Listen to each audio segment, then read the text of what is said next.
So in this video, I want to talk about how do you stay safe while hiking, whether you're hiking with your family, whether you're hiking with friends, whether you're solo hiking. How do you make sure that when you go out there that you stay safe, and what are the best practices that you should be doing before hiking? So I think one of the most important things to do before you go hiking is do your research. Do you have a map? Is your cell phone battery charged? Do you know where you're going? Do you know what you're getting yourself into? You kind of know your physical ability. You know the conditions. Is it icy? Is it going to be stormy? I think one of the best things you can do to protect yourself is kind of do your research and know ahead of time what you're getting into. Do you have the proper footwear? Do you have the proper gear? And that's kind of the step one to staying safe out on the trail. Another couple important safety items are if you're driving to your hiking location, make sure, the same goes for kayaking as well, make sure that you always secure your keys in a spot where they're not gonna fall out when you're on the trail. I've actually hiked sometimes and I've seen people's falling keys, and I just cannot imagine what a nightmare that would be. You know, maybe they're rummaging through their bag, maybe they forgot they left their pocket open, and you just don't want to run into a situation like that. So that's one of the things I do maybe a little bit obsessively when I get to the trailhead. I make sure I lock my car, I make sure I put the keys in a pouch of my backpack where I know I'm not going to disturb them. So another super important thing that I believe everybody should do is when you're going hiking, whether you're going with your family or whether you're going alone, let somebody else know the plan. Let people know where you're going, what you plan to do, and if you don't have cell phone service, let them know when you expect to get back in the area. Or maybe if you're solo hiking by yourself, check in with a ranger station, check in with a park ranger, that type of thing. But I really think it's important to let somebody know where you're going, so if something happens, they know, hey, you should have been home by this time, or oh, we know, she went here.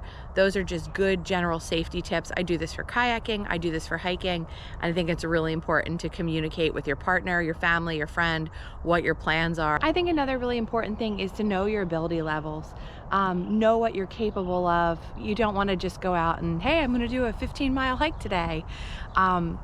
Get yourself acclimated, build up to those things, know what you are physically capable of, and sometimes know that even if you do everything right, you still may find yourself in a difficult situation. I think back to a few years ago, we went to Rocky Mountain National Park. We spent probably the first 3 days acclimating, doing kind of like smaller hikes to acclimate to things. And then our big hike was going to be to Sky Pond. Everything was going great, but on the way back from Sky Pond, my son started to show kind of like altitude elevation sickness. He felt nauseous, he started to feel dizzy, he had a headache. We gave him some electrolytes and we got him back to the car. He got sick to his stomach. We got out of the park, took him back to the hotel to rest, gave him lots of liquids and things like that, and he was fine. But even if you prepare, you never know what could happen, and just make those safety plans in place. Make sure you have what you need. Don't be afraid to turn around if something goes wrong. Don't try to push yourself through some kind of dangerous situation. I think another super important thing to think about is kind of have a backup plan. Sometimes I've gone places and the trail's been closed, or sometimes we've been in national parks, there's been bear activity, so they've closed the trail down. Listen to those signs, heed those warnings. Don't try to go on a closed trail or forge through with things when that signage is up or things are closed, because you're going to get yourself in a bad situation. And that's why I think having a backup plan is so super important. Because it gives you an alternative, and it makes you not make that bad decision and put yourself in that difficult situation. Instead, you're like, okay, well, can go and do this. For me personally, I don't mind going out and hiking by myself. It doesn't make me uncomfortable. Just because I think I've been doing it for so long, I'm not scared to be in the woods by myself. I've taken my kids camping, just mom-kid trips out in tents when they were younger. Of course, to state park campgrounds and things, not backpacking or anything too extreme, but I don't feel uncomfortable out here. But one of the things that I will do is I do carry Mace with me, just a little handheld mace, and I make sure that it is not in my pack. It's usually in my yoga pants pocket or in my jacket pocket. Sometimes I'll loop it on my purse or on my pack. And then also back to the mace thing very quickly, check your expiration date on your mace. Mine had expired a few years ago. I hadn't even realized it. So, you want to have your gear ready to be able to be used and be effective if you ever need it. So that's just my little tip. It does expire. Check your expiration date and make sure, like I said, that you're carrying it on your person, ready to be used in case you ever need it. You probably won't need it, but you can never be too careful, I think. So, yeah. I think the other important thing about hiking is to make sure that you know some basic survival and some basic first aid information. So one of the things, I just am kind of interested in all this type of stuff, and my kids and I, we always watch, like, it sounds very silly, but we used to watch that show Naked and Afraid. We love the show Alone. We like any kind of, I know it's reality TV, I know that, but I like any kind of survival thing. I love books about survival situations. So one of the fun things that I did for myself was there was a master class about like outdoor survival. So I kind of took that online. It's just like a fun little self-guided video class that you can watch, but I found it very interesting. So I think knowing a little bit about outdoor survival, about first aid, that type of thing is very important. So another thing that is super important is to just always be prepared. Carry a first aid kit with you. I'm going to show you the ones that we absolutely love. This is a little bit more geared towards families, but this is the type of kit that you could keep in your camping bag. You could keep it in your backpack. It would be appropriate for a child's diaper bag. It has everything. It's maybe geared a little bit more towards young children, but we just absolutely love the style of first aid kit. I love that it has a list with it, so when you use something down, you know you can replace it and you can make sure you have everything you need.